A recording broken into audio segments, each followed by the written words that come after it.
You're ready. Okay. Okay. Well, first of all, I just want to say what a pleasure and an honor it is to be able to honor you with this cover from Rolling Out. For we're It's a kicking off. cover from Rolling Out? Absolutely, yes. Hey, that's lovely. Absolutely. It is going to go live on February 1st. So this is the way that we're kicking off Black History Month, and I cannot think of a better way to do that. So I just wanted to get that out the way. It is our honor to be able to do this, to be able to give you our version of flowers from a Black-owned I media will company. take it. Thank you so much. I've been associated with Rolling Out for a long, long time. I used to be a publicist. I know. I used to be a publicist as well. So I definitely, you are one of my sheroes. But before I go into fandom, I want to get into this because I'm going to tell you, I got this book. I got the book when it came out, and it was so interesting, but it was difficult to read, but I could not imagine. Later, I got through it, and I was just thinking about it. Just opens up your mind and makes you think about so many different things. But when I heard that you were doing that origin was based on this, I wondered like, how is she going to take that and make it into a movie? And when I got a chance to see it, it's like, it feels like a documentary. It feels like a memoir. It feels like so many things that is bigger than just a feature film. Is this what you were envisioning when you sat down to start the project? Yes, well, thank you so much. Yes, it was exactly what I envisioned, and that's not normal. That's not usual. A lot of times you'll start making something, and part of the creative process is that it changes along the way. And so by the time you get to the end, it's a bit different. That was the case with When They See Us. You Hmm. know, it started out as it was going to be, an hour each about each boy, and then I decided to mix it up, and then well, it's only four, I'll do 4 hours, not 5 hours, and it just changes. In Hmm. this, it's almost exactly the way I envisioned it. So it's a Hmm. bit of a different process, but very satisfying. Right. Well, it's a beautiful piece. And I wondered, I'm sitting there in the theater with other adults and seeing how everyone is envisioning it. But I saw that you came here to the Ron Clark Academy and had Yes. a chance to show it to children. And I'm wondering, do you think that their perspective, do you think they were able to digest it better in some ways than adults do? Just because they may not have all the different things that we have, the distractions and the experiences that we have as adults? One of the interesting things, it's a great question. First of all, that school is incredible. The children are way smarter than I am. So I don't know if these are the appropriate kids to even comp other kids to. But one of the things that was really interesting to me, sis, is that they said they a lot. Mm, mm-hmm, They did this, and talking about enslaved people, them, or talking about even the history about Trayvon Martin. They would say they, and mm-hmm. as if it's so far away, like Right. they're still in a time where it's not us, Mm-hmm, it's mm-hmm, them. mm-hmm. And I loved it because it meant that the kind of marks and echoes of caste and racism and all of that hadn't quite touched these young people yet, to the point that they had internalized it. Mhm, And so that's the different way of watching it. mhm, It's less heavy. They haven't experienced, most of them, grief in the same mhm, way, mhm, and the societal luggage that we all carry. mhm, And so watching kids metabolize the story, it gives mhm. up a completely different connection to things. It's really fascinating. Absolutely. I'm sure. I'm sure. I was just looking at it or thinking of all the experiences that I've had. But the first thing that I thought is that this way of looking at things from a caste perspective, as opposed to racial, it it seems like it should free the African American experience specifically, because that's what I've experienced, from feeling like there was something wrong, there was something about us that made it this way. Yeah. And one of the things that, when you talk about, racism and the effects of it today, a lot of it is just the self-esteem and how people see themselves and how they see themselves through watching other things. And I remember being a little kid growing up in Tulsa, Oklahoma, and watching the Tulsa race riots and thinking, whoa, what was wrong with us? And Mm. so I wonder how you think this outlook and we're kind of re-educating people about the fact that their experience is not necessarily It is unique, but it's not, they're not alone in that experience. And it connects us in a way that I don't think I've seen that happen. Even though we've heard that, the Jewish people have suffered this and these people have suffered this kind of brings it all together to where you feel like you're not alone and it's not personal, for lack of a better word. Do you think that this will help, just to put it bluntly, like a lot of young people or African Americans that feel like their struggle is solely theirs, to realize the world is more inclusive than they had imagined? There's almost nothing I could say to add to what you've just said. I mean, you're inside my head. It's exactly the reason. I mean, I think a big part of the way oppression works is to isolate. Mm-hmm. Mm-hmm. This is happening to y'all, okay? Mm-hmm. Y'all, Jim Crow, the enslavement, Mm-hmm. um, Reconstruction, police brutality, like that's over there. This is happening to you. These are the reasons. This is the Mm-hmm. things that y'all Mm-hmm. done. Criminalization, Mm-hmm. prison, like those are black things. Right, And these are exactly. the reasons why, and the isolation of that.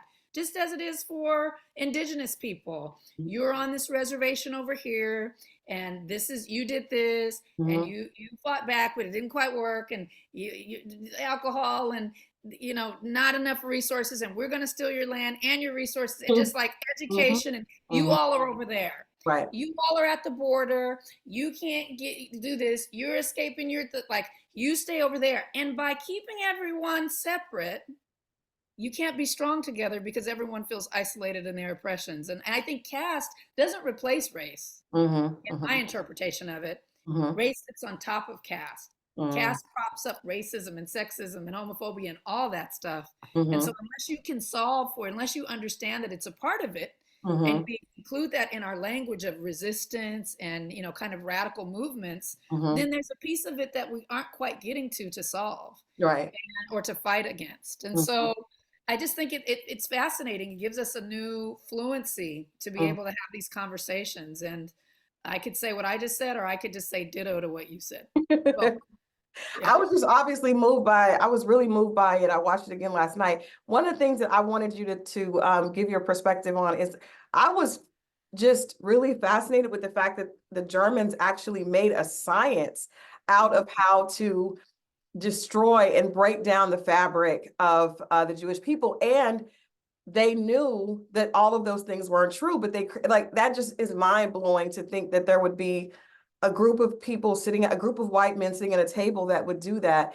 And it's funny because when I was watching that, I'm thinking about the Black kids that are going around saying, well, they know that we're the best anyway, and that's why they do it to us. And so I'm wondering, like, what was going through your head, and what message do you want people to get from understanding that this really is this? It was a real intentional design. Yeah, I mean, I think that is empowering to Mhm. know that this is intentionally done, that there are structures and systems set up to increase power and status in other people. But in order to do that, it's not earned, it's not deserved, it's not inherent. It's Mhm. set up to do that by suppressing the brilliance, the intelligence, the community, the togetherness of other people. It's the only way that supremacy, quote Right. unquote, functions. It's Mhm. not real. It can only exist if something else is depressed, if Mhm. something else is stomped out. And Mhm. then whatever's left kind of quote unquote rises to the top based on this false construction. That to me is knowledge that we should all have. And to know that that's not just happening with African Americans, but it's happening in so many places. And it's done by these insidious things, like one of the things about endogamy, controlling marriage and Mhm. who you are able to mate with. Yes, Mhm. we see that, black men lynched for any even looking the way or being accused of doing anything with a white woman. The Mhm. ways in which black women were tortured and brutalized and terrorized by white men during enslavement and Jim Crow and ongoingly. And you Mhm. equate that to the caste system in India. Right. You can't marry outside of all of those arranged marriages. What is Mm. that, just for kicks and fun because your mothers want to get together? No, it's arranged marriages so that you stay in your caste. But Mhm. it's presented on Netflix shows as like a beautiful, fun Yeah. wedding with dancing, but Yeah. really that's about caste. And so Hmm. these are just fascinating things that I think the more we know, the Hmm. stronger we become. And the book is almost 500-page book. Hmm. Everyone won't read it. Like you said, it takes a minute to get through it. So we Hmm. made the film so that some of the ideas are accessible, introduce you to it, and then maybe you read it differently. Yeah, absolutely. I was going to ask you about that because love is a part of the stories, right? So you have the love story between Isabella and her husband, and we get a chance to see that it's an interracial relationship, but it doesn't seem to have anything to do with race. It really is about love, even though they have these conversations. And then we also see the love story that is so moving with the Nazi that won't salute because he's in love with a Jewish woman. And I just wonder, just kind of expand on what you just said. How important do you think love and having the freedom to love and being able to see love beyond these groups that we've, that people have put people in according to caste and racism, are how important do you think that is, the freedom to be able to do it at will? First of all, what a great interview this is. I'm so enjoying talking to a brilliant sister in detail about this. I can't tell you how rare it is, and so thank you. Thank you. Um, in the film, there are 17 different love stories. Hmm. And sometimes when I'm doing an introduction at a screening, I invite people to count the love in it Hmm. because it's all over. You see it, between friends. You see it between the Isabel and Marion character, two cousins, Yeah. and we know, as Black folk, what our cousins mean to us and that connection. The love between Isabel and her mother, um, Hmm. and throughout, Allison and Elizabeth Davis, this extraordinary Black married couple, two academics who traveled the world studying and loving each other and their community. And so, while there's some tough stuff in Yeah. the film is a film about triumph and survival. And in order to tell a film about triumph and survival, you have to overcome something. So we show you what's being overcome. We show you what she's writing, how she's writing it, and all the love around along the way. And that made it digestible in a different way because you felt the love, like you felt the soldier seeing his wife in a different eyes. It was beautifully done. The story between Isabella and her mother, and the fact that she was going through so much grief Mhm. during this process was almost difficult to imagine. When I read the book, I didn't know all that about her backstory. It definitely didn't. It's different when you see it and you see her mother, her looking at her mother and feeling the guilt. And it felt very much like, okay, we have all these political and these things happening and you're understanding the history, but then we also see a woman that loves her mother and is making peace with the fact that her mother is getting older. And it humanized her in a very different way, aside from being a Pulitzer Prize winning writer. Right. How important was it for you to have the amazing Ingenue Ellis to play this role? Because I mean, she captured this woman that was so complex, and yet was so driven, and yet was able to push through so many. I mean, when her cousin, I was just like, okay, I can't Yeah. take it anymore. I I, can't take it. I know. Well, Anjanou Ellis Taylor is a phenom. I mean, the sister can do anything, Hmm. but she can really do this. She can really make the epic intimate. Yeah. Oh, She can right. bring whatever's going on, Lovecraft Country, King Richard, Hmm. When They See Us, Origin, and take all that big story and bring it down right here. Hmm. And that is really difficult to do. I think the easier tasks as actors, what I, as a director, ask an actor, I expect you to be able to cry and throw the thing across the room and slam the door and walk out and do all the things. Like, that's the it's easier because it's outward. But Right. when you have to bring it in and be quiet, when you have to think on screen, when you have to be an academic and a writer and think on screen and discover and do all of that work, scenes on her face, Yeah. there are no words. And Yeah. yet you know exactly what's happening, what she's doing, how she's feeling, and you're with her on the journey. Hmm. That is the level of difficulty, Hmm. Hmm. level of skill required is off the charts. Yeah. And so many of our actors in films, we're not, those films aren't being greenlit by studios. Right. Right. And so, it's up to us as independent filmmakers to make sure we stay in that space and that we have these roles to give to the beautiful actors like Ingenue so that Mm. they can do that beautiful work.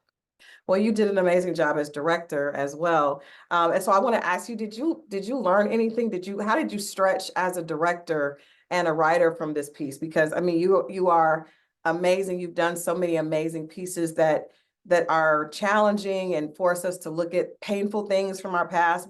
And this was that, but it also was a celebration. I love seeing the family barbecue and all those things that we love about our culture. You did such an amazing job. So I'm just wondering, how did you grow during this process of creating of this entire creation?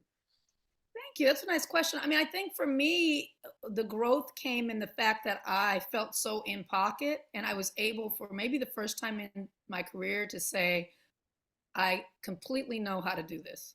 Wow. You know, everything that I'd done before led me to be so comfortable and confident on that set that there was no, how do I figure this out? Mhm, A sprawling cast. I had a bigger cast with When They See Us. mhm, mhm, International production. I had done that with Wrinkle in Time. mhm, Deep, deep research. I mean, just so deep. I'd mhm, done it with 13th. mhm, You know, um, the management of a crew, mhm. and really being able to know how to set that tone. 7 seasons of Queen Sugar. Right.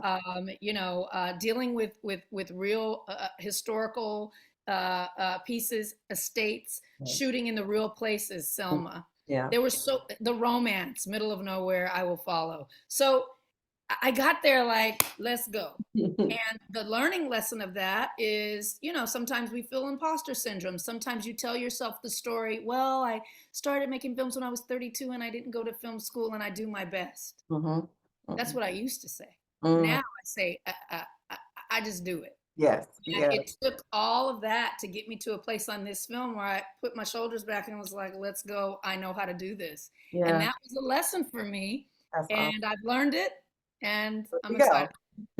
Well, that said to me that everything has all led up to this. I was a huge Queen Sugar fan. It was just so beautiful, shot so beautifully. And Oh, I felt like I saw some of that cinematic, the way you approach some of the scenes in that. I want to ask you this last question because I have to. This is a heavier one. So this book came out, and I read this during 2020 when we were, in a very uncomfortable political place. We are embarking upon that again with this movie coming out in 2024. We know that we have this is another political year. I'm wondering if you could just say, this is how I want this conversation to be inserted in this political conversation as we look to, selecting another president of the United States. What do you want this book and this message with Origin? How do you want that conversation to either enlighten us or push us forward as we look towards this political year? yeah, no, thank you. I just think I think the bar is pretty low right now, and I just want there to be a conversation. Mhm. That's fair. I don't even want to dictate what it is or what it does because right now I just don't feel enough people are talking about this. Right. We don't get it. You Right. know, this thing is coming and Mhm. it looks like it's going to go a certain way. And if you thought it was bad last time, you should listen to the things that are being said on the campaign trail. You Mhm. know, Trump is saying exactly what he's going to do. Mhm. And it is a nightmare. It is escalated to a point that's far beyond any relief checks that people think they got from him or any, I don't know, the ridiculous that I hear online about why one would pick him. Yeah. Um, you got to listen to what he says he's going to do Mhm. to everyone, particularly to us. Mhm. And I feel like we are being gaslit. I feel like enough of us are not paying attention. This is in less than a year. Right. It So is. if Origin can contribute to instigating any conversation, if folk come out and are like, whoa, wait, what did I just see? What'd you Mhm. see? I Mhm. agree with this. I don't agree with that. Let's talk about it. Mhm. That is what it's meant to do. But Yeah. really to contribute to a conversation we should be having. Mhm. That's the goal. I love that. And I think just it's not about one particular group of people. It really affects us all. Sure. I said last question, I lied. It's Black History Month. Like I said, this cover is kicking off our Black History Month. What is Ava DuVernay's wish for her community as we celebrate Black History Month. We know that February is not enough time, but it does feel good to be able to say, we want to make sure that we're giving flowers. We want to make sure that we're paying attention. What do you want to say to your community in February 2024? Oh goodness, that's emotional. I want to say I want us to be healthy. Mm. And I see so many of us not taking care of ourselves because we're taking care of other people and we're just trying to survive. Mhm, I look at my own father and his passing and I think, I wish he took care of himself. I wish he put himself first. mhm, It's not the way we have been taught to live. mhm, We've been taught to put other people first. We've been taught that we deserve to be last. mhm, We've been taught when you walk out of the doctor's office and they tell you, no, mhm, there's nothing wrong with you, to just be like, okay, I guess there's nothing wrong with me. We've been mhm, taught not to deal with mental health because that's weird. We've been taught not, I was out on the hiking trail the other day. There's these young white kids learning to exercise, like that's a part of their life. Like their bodies feel weird if they're not out exercising purposely. Like I was never taught to do that. I mean, we were just, mhm, my mother was just and father were just trying to put the ends to meet, right? And so just that health, like staying healthy in body, we're great at staying healthy in spirit. We're mhm, great at that. But mhm. in body, Yeah. we need to be stronger in our own physicality. And that's the thing that's really been on my mind lately as I age and Mhm. as I look at my folks in my family. I wish us health, good health, Yeah, and that takes work. it And does. so I hope more of us can do that. Well, I thank you. I want to That's thank the you. Black History Wish. I've never heard of a Black History Wish. Well, we This is a new phenomenon. it, it is. I Like asked the because hip hop. wishes. Yes, it was. It was hip. We celebrated hip hop last year. And I asked so many of the hip hop artists, like, what gift would you want to give to hip hop? And they were like, wow, that's a great question. And I think the same thing because you have contributed so much. Just from rolling out the entire team, and then for myself as a Black woman that looks up to so much you have done. Thank you so much. And please continue to shake up the literary world. Please continue to shake up the film and entertainment world. We are so thankful to have a bright light like you. And it just is Hmm. my honor to be able to honor you with this piece. Thank you so much. Wow. Well, you have done that. Thank you, sister. Very good to meet you. I loved our conversation. Thank you. Bye-bye. Thank you. Well, I didn't know it was a cover. I got to make sure.